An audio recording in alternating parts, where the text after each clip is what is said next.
Welcome, ladies and gentlemen. This is JayandAye Talk. We're your hosts, Jurassic John and Ann, and today we're going to be talking about the 2019 Taika Waititi directed film Jojo Rabbit. It stars Roman Griffin Davis, Thomasin McKenzie, Rebel Wilson, Stephen Merchant, and Scarlett Johansson, among others. It grossed $90.3 million on a budget of $14 million.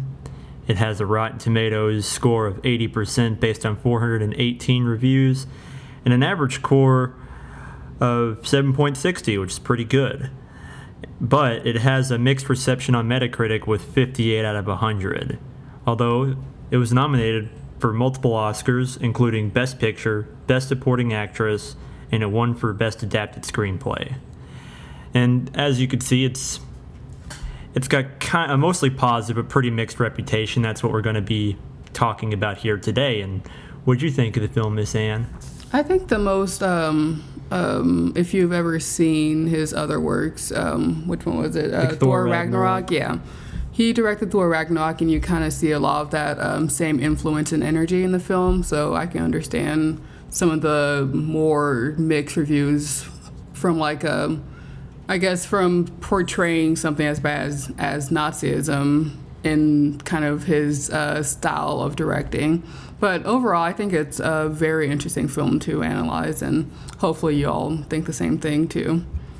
Yeah, I think, I really like it. Just to paraphrase what the review is going to be like, we like the movie. It's pretty great. The standout things about it are Roman Griffin Davis as Jojo Rabbit. He was great. I really wish that he would have won or got nominated for a Best Actor Oscar. He would have been, I think, the youngest or one of the youngest to receive it, but he did a fantastic job. He sells it as this kid. He was written very well. The cinematography and direction, it kind of reminds me of a Wes Anderson movie. Mm-hmm. I don't know if you've ever seen Moonrise Kingdom, but the camping scene in that harkens back to that film a lot, the Wes Anderson film. Sorry. What's that? The way he, when they were in the forest and stuff like that, just like the way Germany was filmed, remind me a lot of how the way they direct Hereditary and the way they directed Midsommar just has that very clean, very much someone who knows the art of cinematography and takes it to more of a level of just pointing and shooting. It's just setting scenes and framing shots in a way that's going to be harkened back later in the film, and something that's going to be super memorable for the audience and stuff. Yeah, no, it's super well shot. Taika Waititi, he knows how to frame a shot, how to set things up, just how to use a camera. He's just very, very skilled in that regard. It is a gorgeously shot movie and very well directed. I also really like it hits emotional beats very well, in spite of being actually a very comedic movie. It is mostly a comedy, but it does. I'm going to keep it pretty spoiler light, but there's a reveal of a character who passes away, and it harkens back to an earlier scene in the movie, and it hits very deep, and it'll make you tear up. There's a lot of scenes like that. There are multiple scenes in this movie that hit its emotional beats pretty well, in my opinion, and the humor, it works pretty good too. I think that it's pretty silly. I think that the portrayal of the imaginary, there's an imaginary Hitler in this movie that's kind of in the imagination of the Roman Griffin Davis character, and I really like how he speaks in the same vernacular as Jojo does. He speaks just like him, and it reminds me of the Spike Jonze Where the Wild Things Are, where all the monsters basically spoke in the same language as that character. I don't know if you want to elaborate on that. I don't know. It's a very actually, I guess, realistic portrayal of how a kid would view someone I guess, not necessarily, I guess, as evil as a Hitler, but more of how they might look up to someone, how they might interpret an adult's actions, or Like there's this scene where like I forget, they're having an argument or something like that, and then like Hitler talks about how he's gonna go eat unicorns and stuff like that, and like in a kid's mind that seems like really freaking cool. Like that's a really cool thing to be doing, and like having all these people around you and being able to go to all these cool parties, like that's something a kid would think that an adult, like that's what adulthood looks like to them. And like talking about evil Jews and stuff like that, like that's how the way they presented, like I guess the villain or the what's the word for that?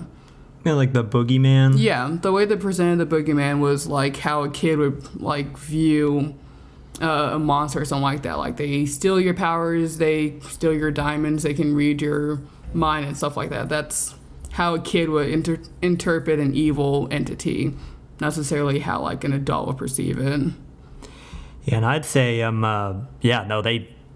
they write the kids very well in this movie, but we'll elaborate more on that a bit later. But and even though this movie does have quite a few characters, it's really mostly a 2-character focused story. It's between this Jewish girl who's she's kind of a refugee hiding in their house, and this kid who's basically a Nazi youth kid or whatever, and they have a really strong connection. They really build the relationship, and I think that Jojo learns to he starts to dismantle his prejudices as the movie goes on, and he gets to know this girl. Like this is probably the first Jewish girl he's ever seen, and he really does develop a really strong bond with her, and you notice that his guard gets let down, and he starts to actually see these people as people, and then you start to see his prejudice wither away. And I'm not going to give away the ending scene of that, but there's a scene involving him and the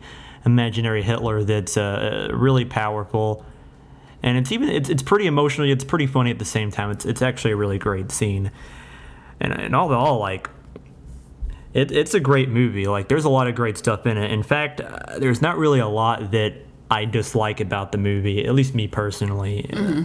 Like, there's a few neutral points. Nothing bad, but things I'm like, it could have been a bit better. I think the movie could have stood to be a little bit funnier.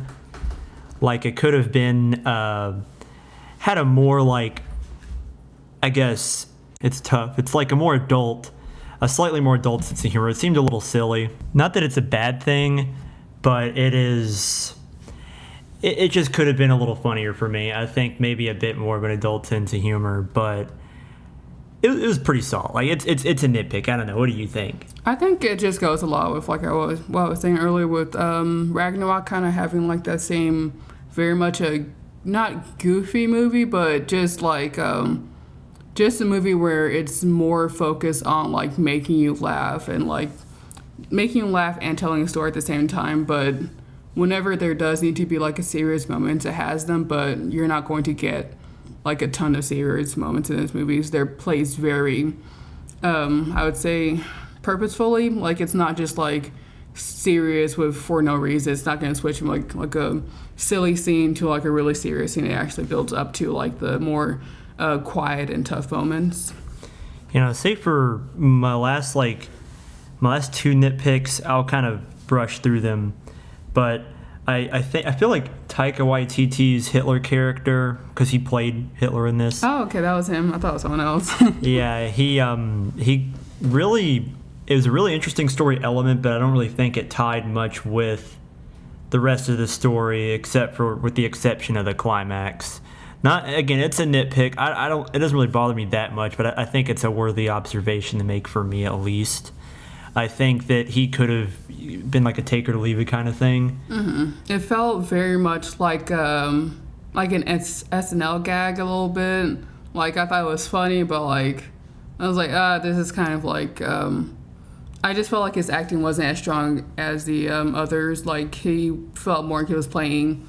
I guess this is dumb to say for an actor, but like it felt like more he was playing like in like a role on like a sketch comedy thing instead of like taking on the persona, even like the super like goofy and silly persona of Hitler, but like taking that on and like playing it through instead of just like feeling like a cold opening for a show or something like that.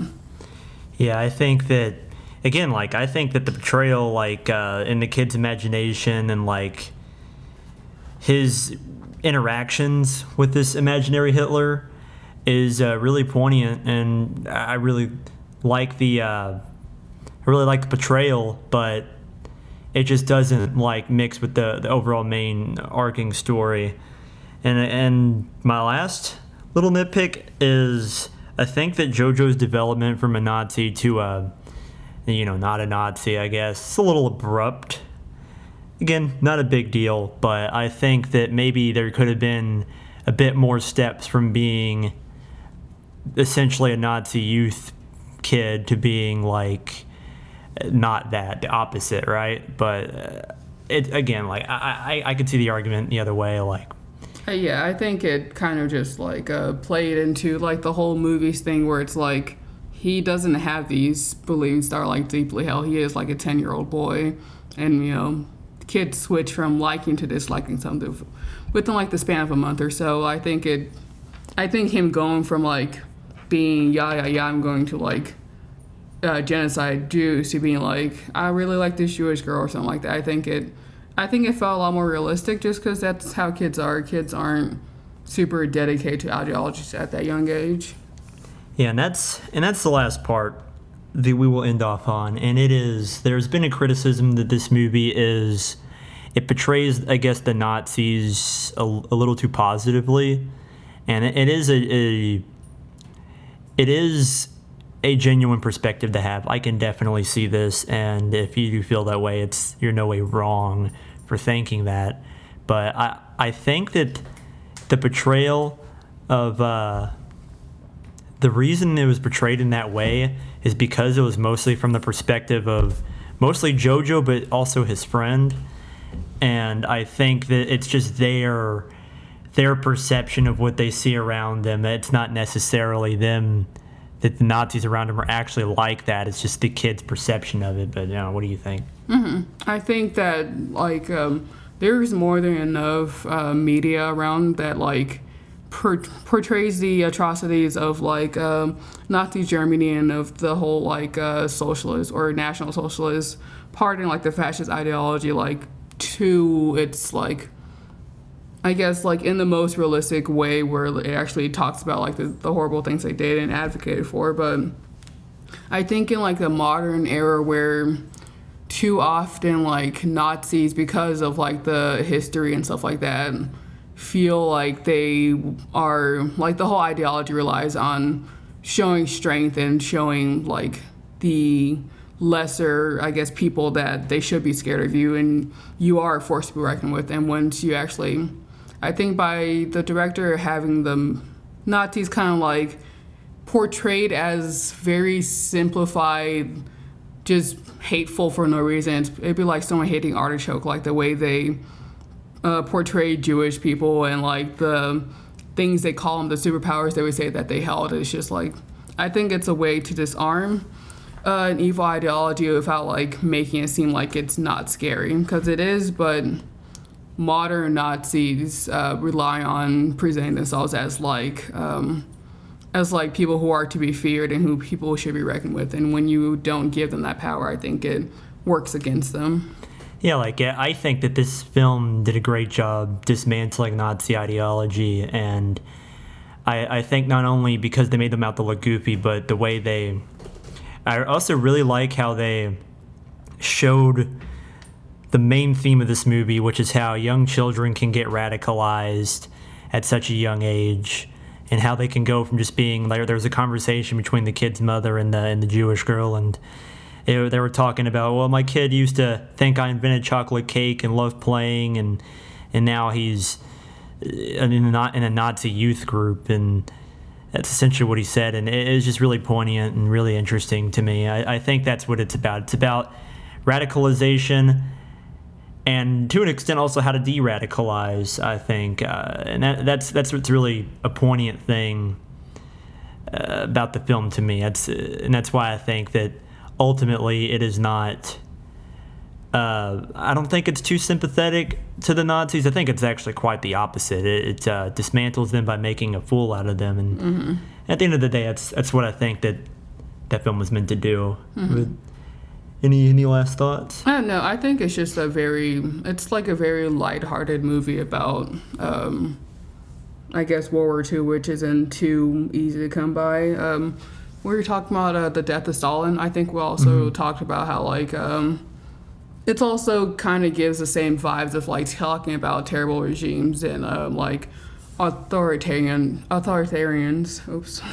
But, like, kind of just playing them off as, like, not as silly as this movie did, but just kind of, like, taking them down a peg by, like, showing how idiotic and just plain harmful, but in, like, a really, like, I don't know what's the fuck. Disarming. Yeah, disarming the ideology by not giving it the power that it needs to, like, continue to, like, instill fear in people. I think you can make fun of powerful evil people without, like, diminishing the atrocities they did. And I don't think this movie ever did that. It never diminished, like, what happened in death camps and concentration camps and the exiling of Jewish people and other, like, minorities and stuff like that. Yeah, and that's about it. Last words. I think it's a great movie. They have little problems here and there, and can you say that maybe, like, and if you're bothered by the portrayal of the Nazis in the movie, then yeah, like, I completely understand. If you don't want to watch it, there may be other things you may not like. It may not be it's not going to be for everybody, but I do think it is a great movie in many ways. I think it's one of the better movies of, really one of the best movies of 2019, and a pretty great movie in general. And I'll end off by saying that. What'd you think of the movie? Yeah, I think it's a pretty good movie. I think it's just, if you don't like Nazis in any kind of capacity, you're probably not going to like the movie. But if you enjoy, like, historical, I guess, satires, then this is probably a really good movie. If you enjoy the director's work, if you like kind of more, I guess, like, actual satire of terrible things, then this is a great movie to watch. Yep, and then we'll end it off here. This has been JayandAye Talk. Thanks for watching, guys. Have a great night.